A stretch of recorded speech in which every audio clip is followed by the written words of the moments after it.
Welcome to my YouTube channel the world of economics. My name is Mohammad Ali.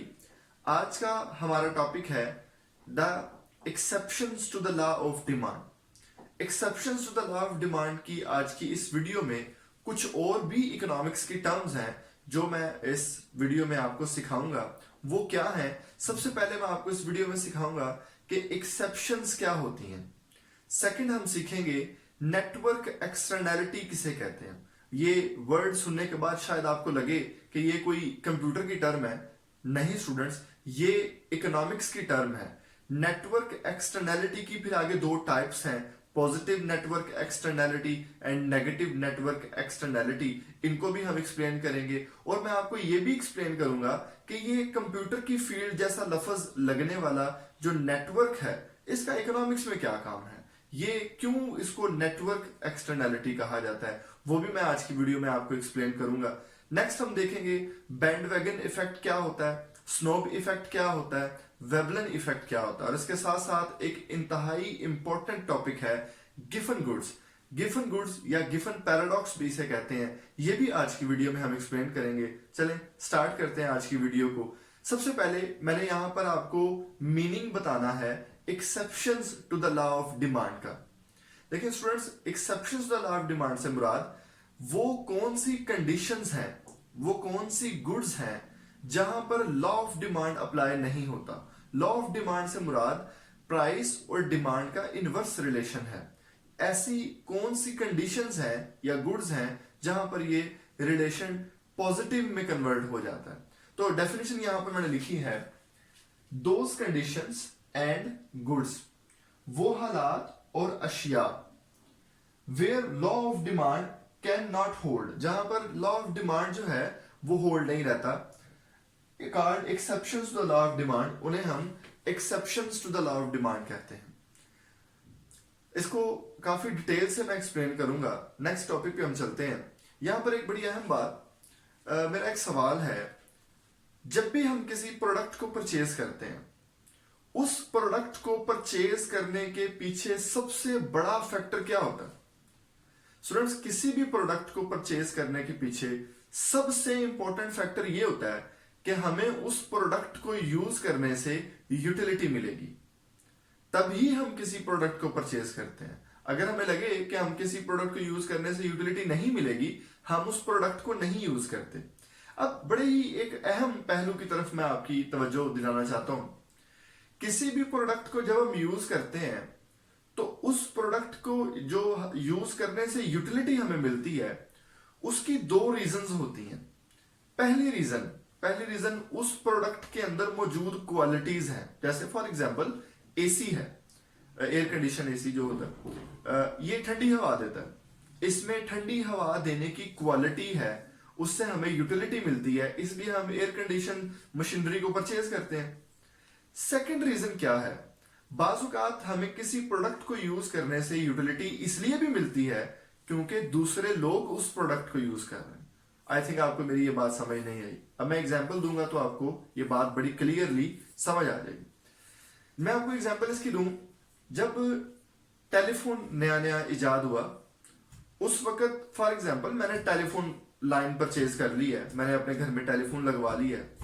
मुझे बताएं, मुझे telephone लगवाने का फायदा या यूटिलिटी तभी होगी जिसको मैंने कॉल करनी है उसके पास भी टेलीफोन हो। अगर उसके पास टेलीफोन नहीं है तो मुझे टेलीफोन लगवाने का कोई फायदा या कोई यूटिलिटी हासिल नहीं होगी। इसी तरह मैं आपको एग्जांपल दूं फैक्स मशीन की। फैक्स मशीन जो है वो मेरे पास तो अगर है, लेकिन अगर जिसको मैंने फैक्स भेजनी है उसके पास फैक्स मशीन नहीं है, तो मुझे बताएं, मुझे उससे फैक्स मशीन से यूटिलिटी हासिल होगी? नहीं होगी डेफिनेटली। तो बाज़-औक़ात प्रोडक्ट को यूज दूसरे कर रहे हैं इसलिए भी हमें यूटिलिटी हासिल होती है। मैं आपको ये बता दूं कि इसको नेटवर्क एक्सटर्नैलिटी बोलते हैं। जब आप किसी प्रोडक्ट को यूज करें और आपको यूटिलिटी इसलिए भी हासिल हो क्योंकि दूसरे भी उसको यूज कर रहे हैं, इसको हम नेटवर्क एक्सटर्नैलिटी बोलते हैं। अब देखिए, वर्ड नेटवर्क थोड़ा कंप्यूटर फील्ड टाइप लगता है। इसको नेटवर्क किस लिए कहते हैं, इसकी भी मैं आपको एक एग्जांपल देता हूं। फॉर एग्जांपल, एक जैसे रिसेंटली प्रेजेंट जो गवर्नमेंट है पाकिस्तान में, वो ये सोचती है कि हमें जो इलेक्ट्रिकली चार्ज्ड कार्स हैं या मोटरसाइकिल्स हैं उनको प्रमोट करना चाहिए। फॉर एग्जाम्पल, एक गाड़ी आ गई मार्केट में, वो सस्ती भी है, मैं उसे परचेज कर लेता हूँ। मुझे बताएं, अगर मुझे पेट्रोल पंप्स की तरह मुख्तलिफ शहरों में, मुख्तलिफ इलाकों में अपनी कार को चार्ज करने के लिए जगह नहीं मिलेंगी, तो क्या मैं उस कार को परचेज करूंगा? डेफिनेटली मैं परचेज नहीं करूंगा, क्योंकि मैं कार इसलिए परचेज करूंगा अगर उसके डिफरेंट सोर्सेज चार्ज करने के लिए अवेलेबल होंगे तो। अब फॉर एग्जाम्पल, गवर्नमेंट ने मुख्तलिफ जगहों पे बनाने शुरू कर दिए ताकि लोग ज्यादा से ज्यादा इलेक्ट्रिकली चार्ज होने वाली कार्स को परचेज करें, बना दिए गवर्नमेंट ने। अब कोई दूसरा शख्स चार्ज होने वाली कार इसलिए खरीदेगा क्योंकि मुख्तलिफ जगहों पे चार्ज करने के लिए जो पंप्स हैं या आप यूं कह लें जो जगह हैं वो अवेलेबल हैं। तो आप देखें ये सर्कल एक चलना शुरू हो जाता है, इसलिए इसको हम बोलते हैं ये नेटवर्क एक्सटर्नैलिटी है। नेटवर्क एक्सटर्नैलिटी पॉजिटिव भी हो सकती है और नेगेटिव भी हो सकती है। पॉजिटिव नेटवर्क एक्सटर्नैलिटी क्या होती है, नेगेटिव एक्सटर्नैलिटी क्या होती है, वो हम बाद में डिस्कस करते हैं। यहां पर जैसा कि आपने देखा कि मैंने डेफिनेशन में कहा कि ऐसी कंडीशंस हैं, ऐसी गुड्स हैं जहां पर लॉ ऑफ डिमांड अप्लाई नहीं होता, तो मैं यहां पर कंडीशंस को सेपरेट डिस्कस करूंगा और गुड्स को सेपरेट डिस्कस करूंगा। तो पहले हम डिस्कस कर लेते हैं कंडीशंस को। ऐसी कौन सी कंडीशंस हैं जिनकी मौजूदगी में लॉ ऑफ डिमांड अप्लाई नहीं होता? सबसे पहले यहां पर हमारे पास है बैंडवैगन इफेक्ट। स्टूडेंट्स, ये एक पॉजिटिव एक्सटर्नैलिटी भी इसको कह सकते हैं आप। बैंडवैगन इफेक्ट क्या होता है? आप किसी प्रोडक्ट को इसलिए यूज करें क्योंकि दूसरे भी उसको यूज कर रहे हैं। जैसे मैंने इसकी काफी सारी एग्जांपल्स पहले मैं दे चुका हूं। तो बैंडवैगन इफेक्ट से मुराद आप किसी प्रोडक्ट की डिमांड इसलिए कर रहे हैं क्योंकि बाकी लोग उसको यूज कर रहे हैं। तो नेक्स्ट हमारे पास जो कॉन्सेप्ट है वो है स्नोब इफेक्ट। स्नोब इफेक्ट को नेगेटिव एक्सटर्नैलिटी भी कह सकते हैं। नेगेटिव क्यों कहते हैं? क्योंकि आप किसी प्रोडक्ट को यूज करना इसलिए छोड़ रहे हैं क्योंकि बाकी सब लोग उसको यूज कर रहे हैं। देखें, ये स्नोब इफेक्ट जो है वो बैंडवैगन इफेक्ट से रिवर्स है, उलट है उसके। बैंडवैगन इफेक्ट में आप किसी प्रोडक्ट को इसलिए यूज करते हैं क्योंकि बाकी लोग भी उसको यूज कर रहे हैं, जबकि स्नोब इफेक्ट में आप किसी प्रोडक्ट को इसलिए यूज नहीं कर रहे क्योंकि बाकी लोग उसको यूज कर रहे हैं। जैसे अक्सर ऐसा होता है कि आप ऐसे शॉपिंग मॉल्स में या ऐसे सिनेमा हॉल्स में जाना अवॉइड करते हैं जहां पर बहुत ज्यादा लोग जाते हैं, तो ये एक स्नोब इफेक्ट है। आप किसी प्रोडक्ट को इसलिए यूज नहीं करते क्योंकि सभी लोग उसको यूज कर रहे हैं। मैं आपको एक और एग्जांपल, आप अक्सर लोगों को पुरानी अशिया इकट्ठा करने का शौक होता है। वो ये एक ऐसा अजीब शौक है कि वो पुरानी से पुरानी अशिया को हासिल करना चाहते हैं। ये बिल्कुल स्नोब इफेक्ट की एग्जांपल बनती है। देखिए, वो पुरानी अशिया को इसलिए परचेज कर रहे हैं, पुरानी पेंटिंग्स को इसलिए परचेज कर रहे हैं क्योंकि वो किसी के पास नहीं है, और ऐसी अशिया को परचेज नहीं करते जो आम रूटीन में मिल जाती हैं, जो आम फैशन में पाई जाती हैं, क्योंकि वो तो सबके पास होंगी। तो हम तो वो चीज परचेज करेंगे जो किसी के पास परचेज ना हो। इसको कहते हैं ये स्नोब इफेक्ट है। लास्ट हमारे पास जो पॉइंट है इसमें वो है वेबलन इफेक्ट। वेबलन इफेक्ट से मुराद आप किसी प्रोडक्ट को इसलिए परचेज करें क्योंकि उसकी प्राइस हाई है। उसकी प्राइस हाई है इसलिए आप उसको परचेज कर रहे हैं ताकि वो आपके लिए बाइसे फख्र महसूस आपको करवाए।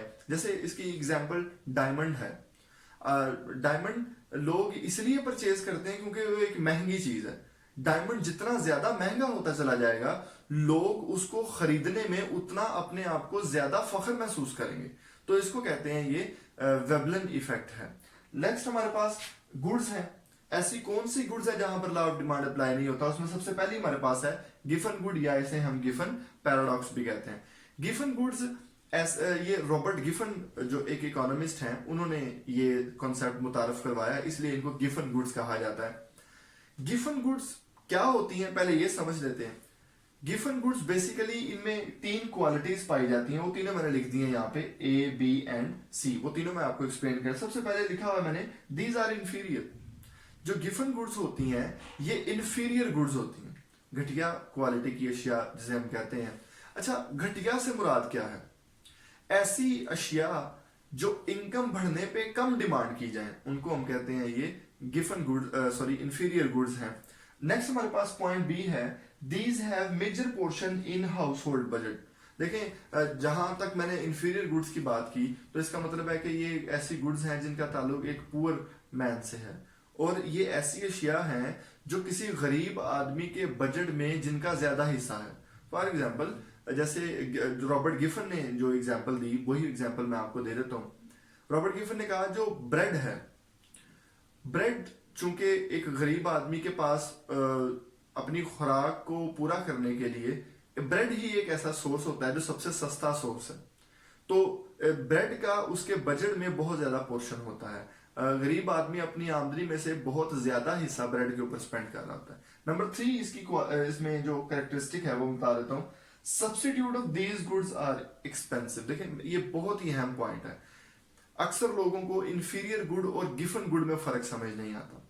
अब वो लोग कहते हैं जी गिफन गुड भी तो इंफीरियर गुड ही होती है। इनमें एक बड़ा माइनर सा फर्क है, वो तीसरा पॉइंट, गिफन गुड्स का जो सब्सटीट्यूट है वो महंगा होता है। फॉर एग्जाम्पल, एक गरीब आदमी, वो ब्रेड है, ब्रेड महंगी हो गई, वो ब्रेड ही परचेज कर सकता है। अब वो ब्रेड अगर नहीं परचेज करेगा तो उसका सब्सटीट्यूट क्या है? राइस परचेज करेगा। लेकिन ब्रेड का जो सब्सटीट्यूट राइस है वो कॉस्टली है ब्रेड से। ब्रेड चाहे महंगी हो गई है लेकिन राइस अभी भी ब्रेड से महंगा है। तो उसका नतीजा ये निकलता है कि गरीब आदमी ब्रेड महंगी होने की सूरत में उसको छोड़ता नहीं है, बल्कि उसकी डिमांड में मजीद इजाफा कर देता है, क्योंकि अगर ब्रेड को छोड़ के सब्सिट्यूट पे जाए यानी कि राइस पे जाए तो वो बहुत ज्यादा कॉस्टली है। तो प्राइस बढ़ जाने पर भी गरीब आदमी ब्रेड की डिमांड में कमी नहीं करता बल्कि उसकी डिमांड में इजाफा कर देता है। तो ये होती हैं गिफन गुड्स। गिफन गुड्स की मौजूदगी में भी लॉ ऑफ डिमांड अप्लाई नहीं होता। लास्ट हमारे पास पॉइंट्स है नेसेसिटीज ऑफ लाइफ। कुछ नेसेसिटीज ऑफ लाइफ ऐसी हैं जिनके नेसेसिटीज ऑफ लाइफ पहले मैं आपको एक्सप्लेन कर दूं क्या होता है। नेसेसिटीज ऑफ लाइफ से मुराद वो अशिया जिनके बगैर जिंदगी गुजारना मुमकिन नहीं है। जैसा ब्रेड की मैंने आपको एग्जांपल दी, इस तरह मेडिसिन हैं, अगर आप बीमार हो जाते हैं तो उनकी आपको जरूरत पड़ती है। इन चीजों का से प्राइस चेंज हो जाने से इनकी डिमांड इफेक्ट नहीं होती। मैं उसकी आपको एक एग्जांपल देता हूँ। पैराडोल टेबलेट है जो सरदर्द होने की सूरत में खाई जाती है। पैराडोल की फॉर एग्जांपल प्राइस 10 रुपीज है। आपका सरदर्द हो रहा है तो आप एक पैराडोल खाएंगे। फॉर एग्जांपल पैराडोल सस्ती हो गई, पैराडोल 2 रुपए की हो गई। 2 रुपए की पैराडोल जब हो जाएगी तो अब अगर आपका सरदर्द होगा तो क्या आप 10 पैराडोल खाएंगे? अब भी आप एक ही पैराडोल खाएंगे। तो प्राइस कम होने पर भी डिमांड पे बहुत ज्यादा इफेक्ट नहीं पड़ा। तो नेसेसिटीज ऑफ लाइफ या आप मेडिसिन कह सकते हैं कि सूरत में लॉ ऑफ डिमांड अप्लाई नहीं होता। मैं उम्मीद करता हूं कि आज की वीडियो आपको पसंद आई है। अगर आपको वीडियो पसंद आई है हमारे चैनल को सब्सक्राइब करें, लाइक करें, शेयर करें और बेल आइकन को भी प्रेस करें ताकि हमारी हर वीडियो आपको मिलती रहे। That's all for this video. Thank you very much.